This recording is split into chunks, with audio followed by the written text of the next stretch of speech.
Welcome, everybody, to the Patient Teaching Kitchen. My name is Susie Young.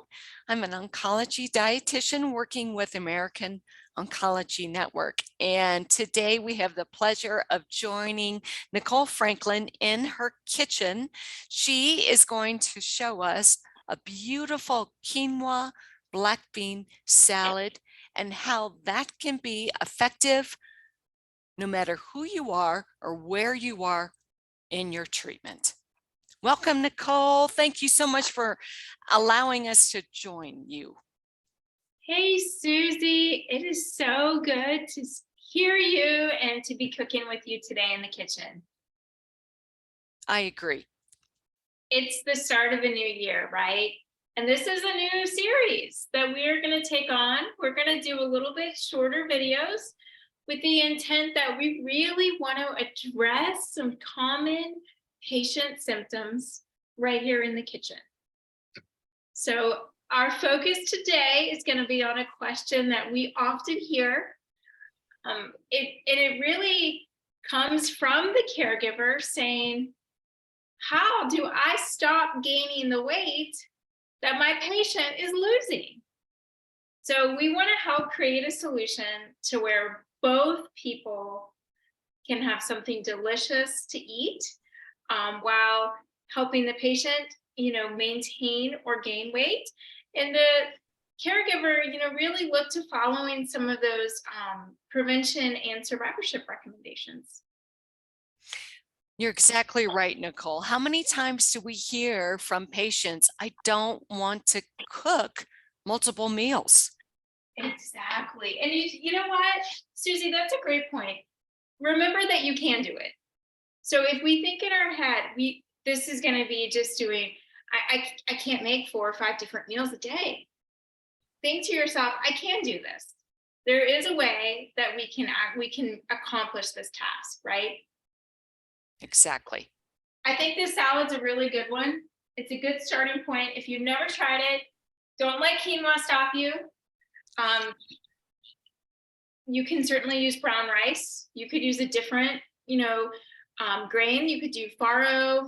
You could do even a different type of pasta like an orzo if you wanted. I've got my quinoa over here. When I cook it, what I do is I rinse it.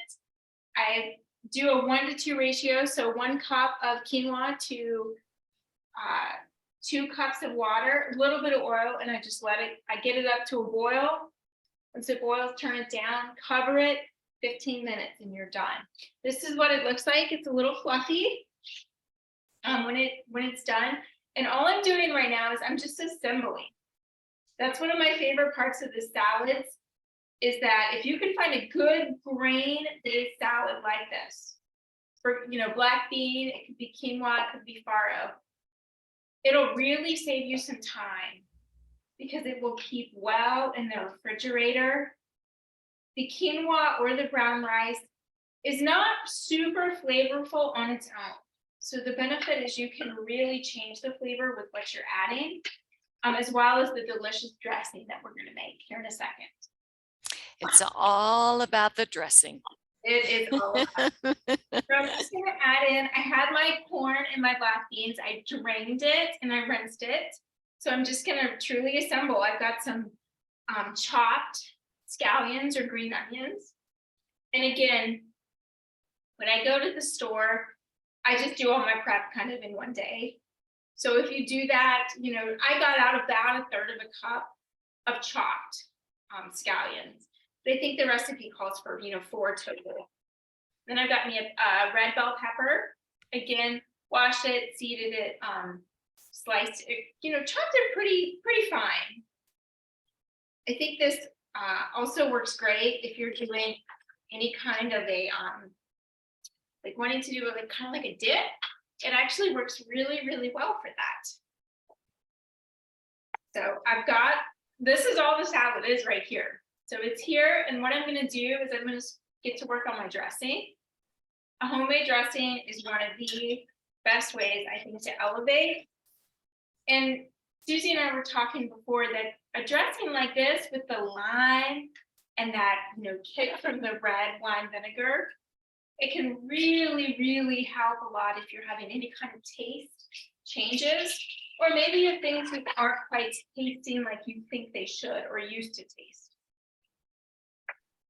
So in here, what I'm doing is I'm adding just a pinch of cayenne pepper.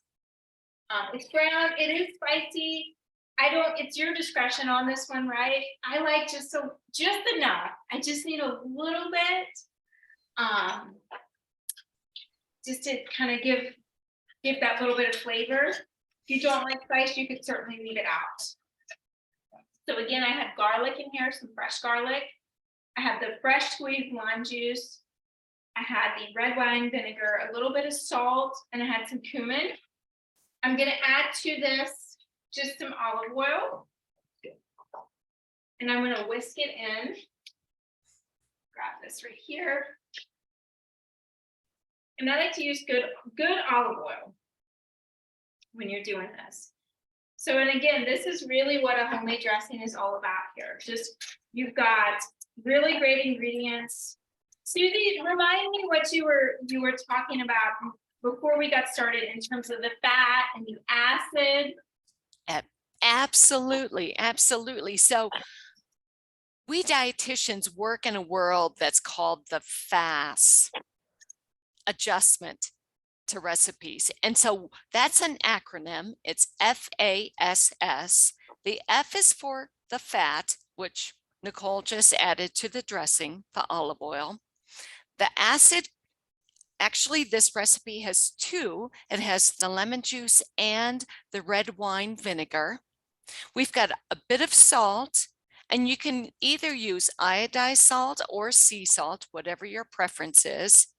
And then it's got just a touch of sweetness, either honey, maple syrup, a pinch of sugar, something to help round out those flavors. And when somebody is really struggling with taste alterations, say that someone says, oh my goodness, everything tastes too salty, then what you can do is when the patient puts this portion on their plate, they can add more sweetness, and that will help dissolve that overly salty flavor. And so again, this is such a great recipe to work with when somebody is complaining about, hey, most of my meals are bland, too salty, or they taste like cardboard, or they just don't taste good at all. And that's a great point, Susie. You can take a dressing like this and just make an extra batch, keep it in the fridge, Right. And what we're going to show you is this is kind of the base right here. So this is the common ground between the caregiver's plate, if you will, and the patient's plate, is this right here. Because again, we've got the little bit of protein. We've got the fiber from the quinoa or brown rice and beans. You've got the vegetables, the peppers, you've got corn, you've got fresh cilantro, and you've got the chives. But we can take this and we can make it really different ways. So I want to show you. This is what a typical plate probably looks like, right? And that may be perfectly fine for the caregiver, because you take this plate and you can cover it with some greens, like a bed of salad. Maybe you do even like lean grilled protein, like some chicken or some turkey with some of this quinoa, and then maybe another vegetable. But if you're the patient and you have a plate that's big, and on that you put just a third of a cup, look at how big it looks on here versus if you take a little bit smaller plate like this. And again, we're talking about the same portion size, but look at how much, I got a little bit of funnel. Look at how much bigger that looks, right? So you've had your starting point here, and now we can build it in different ways. So on the caregiver, remember you've got your lettuce. This has dressing in there, so you don't necessarily have to add more dressing unless you want it. But on the patient side, we often are trying to, encourage people on ways they can maintain weight or gain weight. And I think it's really important to remember here that just 1 tablespoon of olive oil has almost 120 calories. And if you think about it, we have olive oil in the dressing. So it's not really going to be a big taste changer to add a little extra olive oil. So let's say you just put a little extra, you drizzled it over. You could also, depending on how much you like the dressing, work with the ratio before you go ahead and stir it all up and pour it over. Another thing that I find can really help to kind of increase those calories in a subtle way is sunflower seeds. Yeah. Check this out. This is one of my favorites. It's to see, this is a half a teaspoon here, but you don't really have, it's not a lot of sunflower seeds. Once you start putting them on, it does give it a little bit of a crunch, adds a little bit of protein, but not a big, flavor or taste changer. So what do you think, Nicole? What did you just do to the patient plate? How many calories do you think you added? I probably added, what do you think, at least maybe 150, 200. I Right. kind of called the olive oil.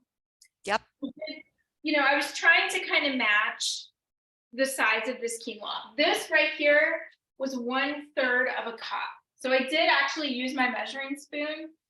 And that's a little trick you guys can also use, because if you look at them visually, it's a big difference, right? Right. If you look at this plate, if you're the caregiver, you're looking at this like, I don't know about that. Whereas if you're the patient and you look at this, you're like, I can't do that. That looks big. But if we approach it and, even something as simple as how this is the different color plate. This is something that's just a little different. It's kind of getting outside of your comfort zone just a little bit to make it kind of different and appealing. So I can add even more calories by really, let's see here. Put you a few chips on the side. You can get, as wild with the chips as you want. But it's a good way to increase the calories kind of quickly. Another way that's a healthy fat is actually avocado. Right. Half of an avocado, or even a quarter, you can add between 75 and 100 calories additional on here. So again, you started with the same base, but because we thought we could, we really figured out we can take this starting point and make 2 different plates that are what's really ideal for both the caregiver and the patient. Exactly. Exactly. Saving time in the kitchen, saving energy by the caregiver, and satisfying everybody in the household. And I want to show you how well it keeps. This is one I did yesterday, because I just wanted to show y'all this keeps beautifully. It's not going to look different tomorrow when you look in the fridge. It's going to be just as pretty. Again, you've got the vibrant lime juice in there and the red wine. It doesn't turn brown. A lot of the recipes for this particular salad calls for tomato and avocado. And I think it's a fine topping, but I think the tomato is gonna turn really soggy. So if you could, and you're really trying to keep this as one of your go-to refrigerator kind of meals, look at doing that red pepper or something that can hold up just a little bit better. And again, that's such a good point, because if you have someone who says, let me make a meal for you guys, you can give them this recipe and it's done by somebody. And they bring it over and you can eat on that salad all week, adding different things, adding chips, adding cheese, adding nuts for the patient. And then the caregiver can create their bed of lettuce and add the quinoa salad, and you're done. That's such a great idea. And that's, maybe one of the next topics that we can, address. A lot of times people are wanting to help, but it's kind of like they don't know. And they wind up making your favorite dish, but it just doesn't taste quite the same. So trying something a little bit different like this, or giving some guidance and saying, hey, why don't you try this? It'll keep great. It can be really helpful. Yay, more calories, more nutrients, and something that can help with taste alterations. I love it. So much, Susie, for joining me for this symptom management teaching kitchen. It has been delightful. Thank you. Well, you are so welcome. Thank you all for joining us. Have a great day. Yeah, enjoy your day. Bye.